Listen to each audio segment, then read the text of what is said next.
Well.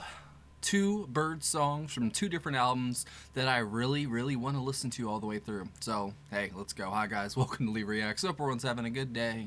Bang. I know I am. Trying my best, as always, as I always say.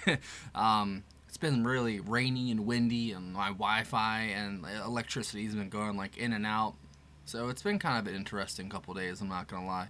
But we're going to be doing a flash request post from our Patreon winner, who's going to be Tom this month.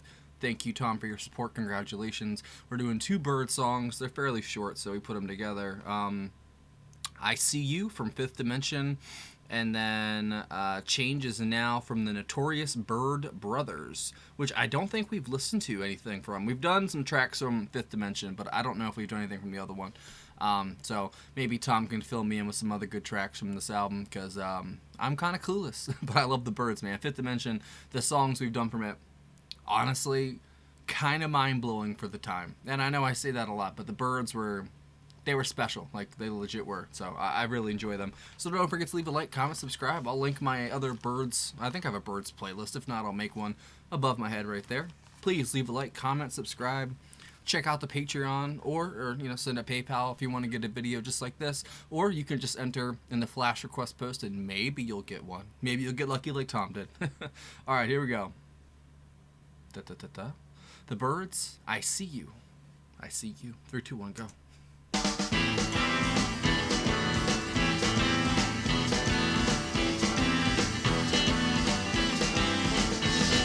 see you under there, behind your hair, everywhere. I see you. I see you. Turn on eyes, can't tell lies, empathize. I see you.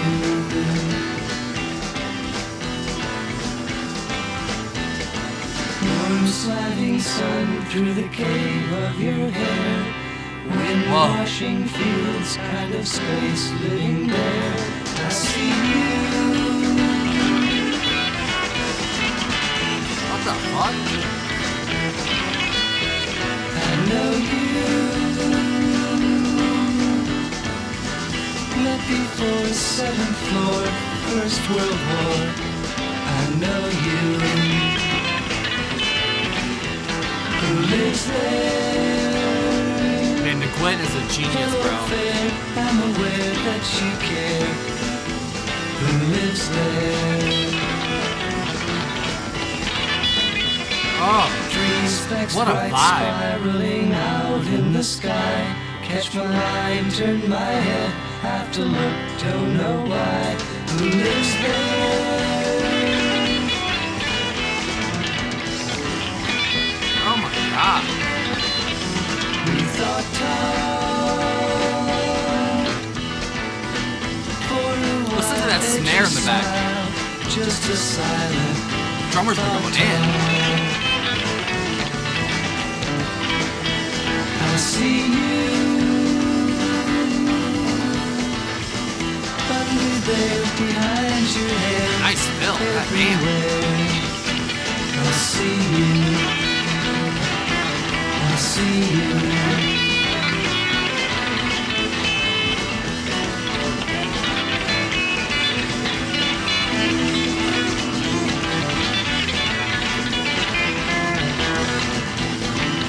Holy shit. Oh no, come on.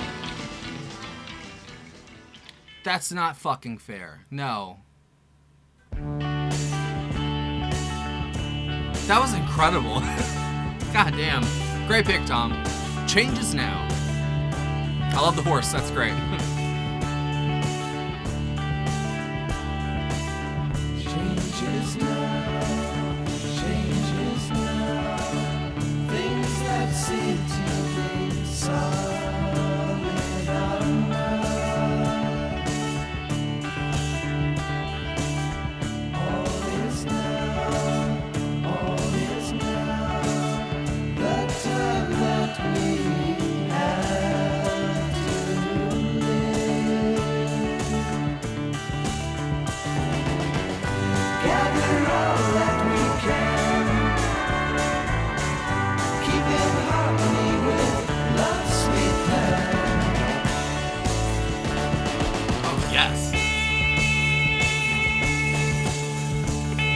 CSN vibes here.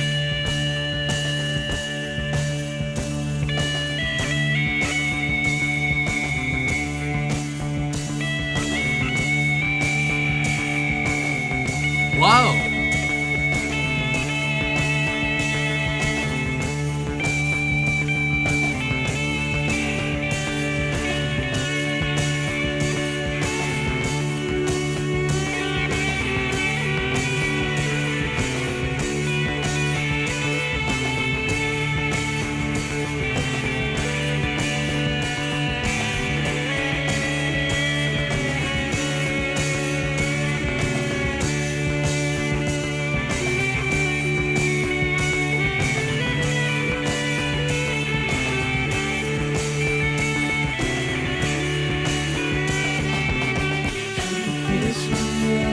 This is excellent. Like, these guys are so damn good.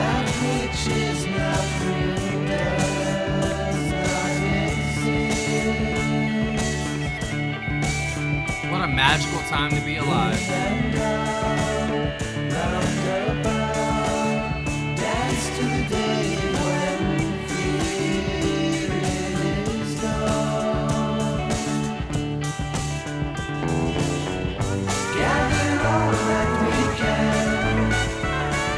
I love that pedal steel when it comes in, that's great.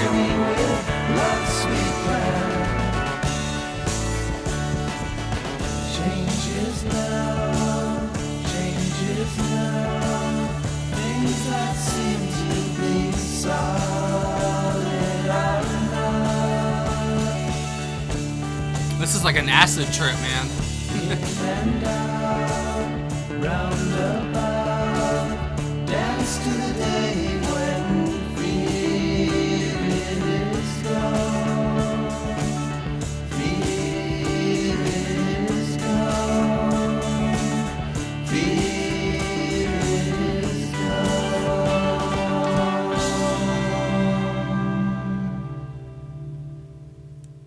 Damn. I honestly did not want either of those to end. I'm not gonna lie. Especially the first one. These guys are just full of surprises. No matter what song I listen to by them, I'm always blown away by one thing or the other, you know.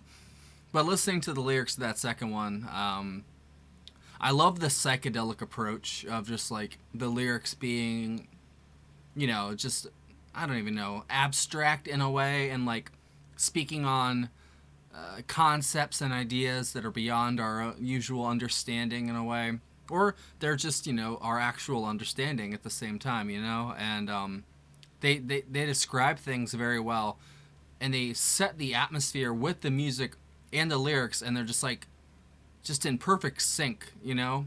Especially that first one, it was like a cascade of just sound, and especially when the guitar would come in, it was so abnormal and so just sort of like avant-garde. Especially for them, it was so different, but it sounded so damn good. I didn't want it to end. I was very upset that it was over in 2.5 minutes, bro. And then I guess that's what you get instead of getting maybe a 7-minute, you know, sort of drowned out, just, I don't know, people trying to milk an almond basically. You know, instead of just packing a 2.5 minute just like banger, you know what I mean? So you got to pick your poison, I guess. Damn, that was good. I'm honestly a little stunned right now. You know, and I've listened to stuff from the Fifth Dimension album, and it was really, really good, you know. But that song, holy shit.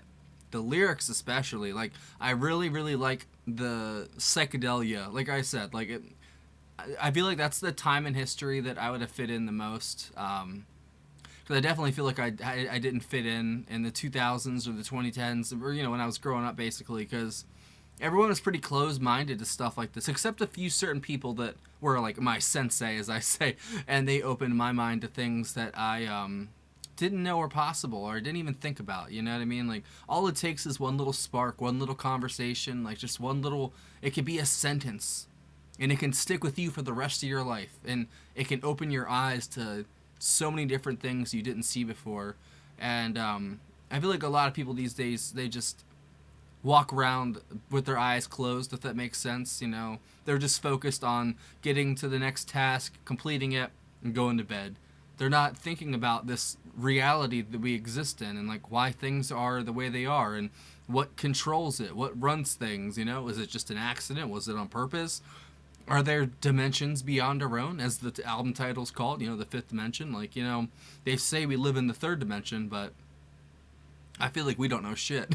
I feel like we just say a lot of things to make ourselves feel better and sleep better at night, you know, and I don't know. I really think at the end of the day, when we find out whatever this all is, it's going to be something we never even guessed. It's beyond our wildest imagination, probably, you know. You know, and they say truth is stranger than fiction. I wholeheartedly endorse that statement because it totally is. There's stuff that happens that like not even the greatest fiction writers could come up with because it's just like so out of the blue and so random. So that was two different albums, like I said, Fifth Dimension and the Notorious Byrd Brothers. So let's see what we got.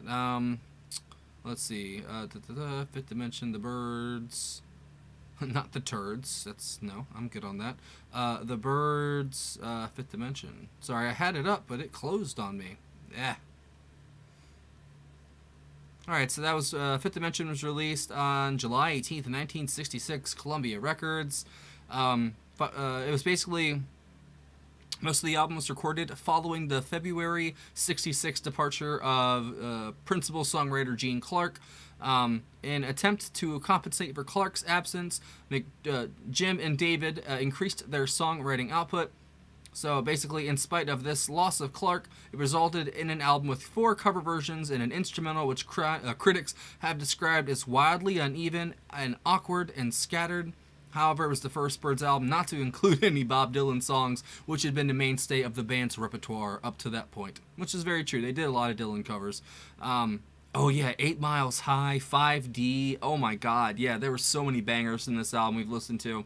And that's, you know, I think that's so funny how the critics maybe, even back then, they just didn't get it, you know? Maybe it takes time for people to appreciate genius as like this is, you know? And obviously, yeah, it is a little awkward at points. Like, it's not perfect. There are some, like, strange little transitions and, like, why is that there? But I think that kind of adds to the mystique of the song itself and the album overall. Like, it's different, which there was a lot of different back then, especially in the late 60s. I mean, it was like a musical meteor hit the earth and just like exploded everywhere, bro. Just in every direction you can imagine, all the way to samba. You know what I mean? Like, it was just it's too much to even take in, even for my brain that's basically photographic in a way for certain things. I've basically dabbled in every genre and almost every band from the 60s that had a following. You know what I mean? I've done a lot of videos. And there's something about the Byrds that's just like really, really special. And now I want to go listen to 8 Miles High. I'm not gonna lie, I love that song. So let's see what we got. Michael Clark on drums. Chris Hillman on electric bass. David Crosby on rhythm guitar. Jim McGuinn on lead guitar and vocals. And then Hillman and Crosby also did vocals. So was the Notorious Byrd Brothers after or before that? No, not Turn. It's a good one, too. And the Byrds' greatest hits. No. There you go. So we're going to go all the way up to 1968. That's where the Notorious Byrd Brothers came out. It only had one single, apparently. And it was... Changes Now was written by McGuinn and Chris Hillman. And it was... Roger on vocals and lead guitar and the Moog. David Crosby did rhythm guitar on Changes Now. And... Not that one. Chris Hillman on bass. Michael Clark on drums. And that's it, man. There's some additional personnel. There's a lot of people, honestly. So actually, was it? No, it wasn't. There's a lot. They had Jim Gordon and Hal Blaine on drums for different songs. So why was there so many different musicians for this one?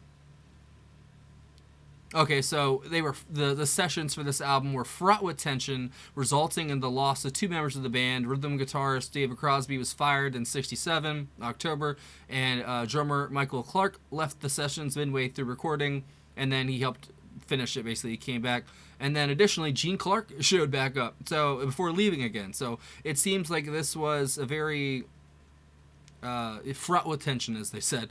The album later came to be widely regarded as the Byrds' best album, and as well their most experimental and progressive. I could see that. I like the when the pedal steel would come in, sort of on that song from that album. I don't know, the changes now. I like the chorus of it. I like the feel of it. I like the little transitions and the little pop up of, like, almost like a Grateful Dead-esque sound. There was a little bit of CSN in there as well. I don't know if I think Crosby, it said he was there for that, so maybe that's what it was. But man, that was two masterpieces. I'm not gonna lie, like that. Those are just two, not even singles. Like, those are just two album tracks from their albums, and I was utterly transfixed by those. I'm not gonna lie, and I cannot wait to hear it again. So thank you, Tom. Congratulations for winning our Flash Request Post winner of the month.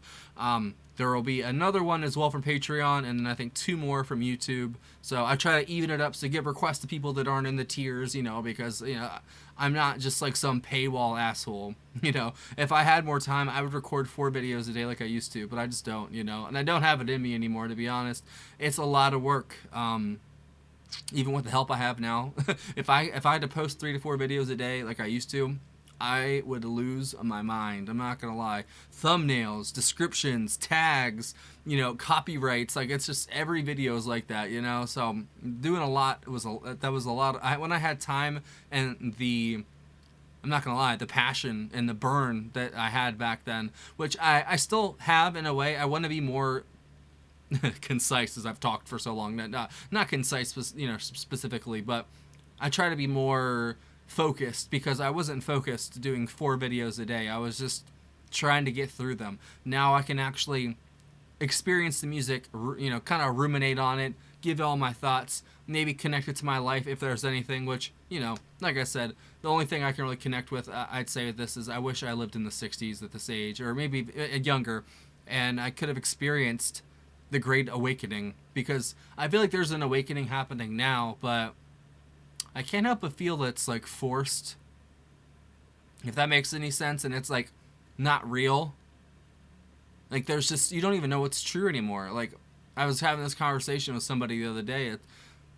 You don't know what's real anymore. Like, even if I used to be really good at detecting AI, now it's really hard to detect AI. It's in the voice. It's my ear that does it. My eyes are the ones that fool me, but it's the ear that really, really proves it. So I guess that's just the musician's ear. I can tell when voices are not human voices, because we've got so many inflections, and my voice goes up and down. It's not just one steady stream of audio. You know what I mean? So maybe, I don't know. Like, I don't know where to go from here. Like, as what are we gonna do? Like, as a species, are we just gonna become the Matrix if we're not already in it? Like, are we just gonna become one with machines and move on? What do we do next? You know what I mean? It's scary. If that's the future, that's the future. You can't really stop it. But I don't know. I'm not gonna be one to put chips in my head and all that stuff. Like, nah, I'm good, bro. I'm gonna stick to listening to the Byrds. Thank you again, Tom. Don't forget to leave a like on your way out. Check out our Patreon and PayPal. Thanks for watching, guys. Have a great day. Bye-bye.